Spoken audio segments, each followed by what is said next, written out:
Ինչ է վերաբերում, թե ինչ է հիմա կատարվում։ Ինչու հենց հիմա։ Հենց հիմա։ Okay, կան մի քանի հատ պատճառ, բոլորը քաղաքական են, ներքին եւ արտաքին։ Ուրեմն ինչ է կատարվում Իսրայելի ներսում։ Իսրայելի ներսում քննարկում են օրենք, որով պիտի արդեն կրոնական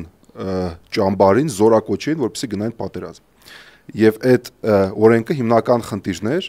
եւ Նետանյահուի դաշնակիցներով կառավարություն են մտնում։ Հայտարարեցին, որ եթե այդ օրենքը ընդունվի, մենք կառավարությունից դուրս ենք գալիս կոալիցիայից։ Նշանակում է կառավարությունը փլուզվում է, Նետանյահուի դեմ հարուցված քրեական գործերը ակտիվանում են, օրենքը գնում է բանդ։ Եվ միակ վիճակը ինչպես դա թույլ չտալ, դա ստավկեքը բարձրացնել։ Եվ կա հետազոտություն, ուղղակի կոռելացիա։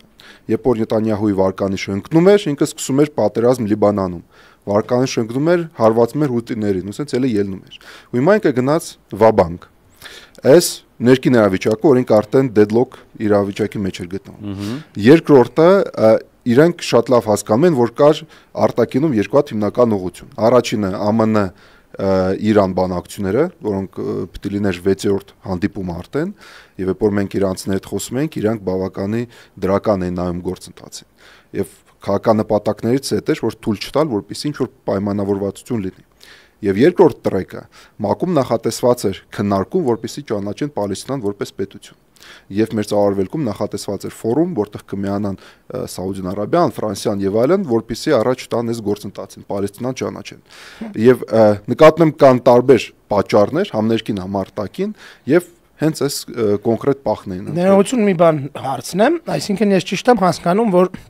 քաղաքականության մեջ, հատկապես պատմության մեջ հայտնի են դեպքերը, որ ցանկացած առաջնորդ, հատկապես խարիզմատիկ առաջնորդ, իսկ Բիբին տենց առաջնորդ է, եկեք չբան չանենք, որևէ տենց նեղ անգնելու վիճակում միանգամից արտաքին պրովոկացիայի են գնում։ Մարգարետ Թետչերը լավագույն իմ սիրած օրինակներից է Ֆոլկլենդյան հայտնի պրովոկացիայի ժամանակ արգենտինացիքի հետ։ Հիմա սա փաստորեն ես չգիտեի, ես որ դու ասում ես, այդպես զարմանում եի, որտեվ այդքան པարզ է պատճառը փաստորեն, նաեւ դեպ երեկվա իր ելույթն էի ես նայել լրիվ, ամբողջությամբ տենց ինքը տես բանական, ասում էր որ 24 թվականի նոյեմբերին եմ տվել ես այդ հրամանը եւ այլն։ Այսինքն փաստացի այս ամեն ինչից խուսափելու համար Նեթանյահուն պատերազմը արել, որպեսզի այս թեմաները հլվոր նաեւ այդ պատճառով, այո, նաեւ այդ պատճառով։ Իսկ կա ավելի ռազմական պատճառ, նաեւ վստահություն, որ Իսրայելը այս հարցը լուծելու է, всё-таки մեծ տարբեր։ Այստեղ ավելի մեծ խնդիր է։ Բոլորը հասկանում են եւ Իսրայելում դա արդեն այսօր եկան նույնիսկ այդ եզրակացության, որ միայնակ Իսրայելը այդ հարցը ռազմական ճանապարհով չի լուծելու։ Բավականի օտային ուժ ռազմական ունակություն չկա, որպեսզի Իսրայելը կարողանա ոչնչացնել միջուկային ծրագիրը, հրթիռային ծրագիրը եւ Նետանյահուին, որ դու ասիր լսել ես, այնտեղ կարևոր ակնարկ կար, որ նաեւ այս քայլերը ուղղված են որպեսզի ռեժիմը փոխեն ավելի լայն կոնտեքստում։ Եվ հիմա Իսրայելի հիմնական նպատակներից մեկն է ամեն ձևով ներքաշել Միացյալ Նահանգներին։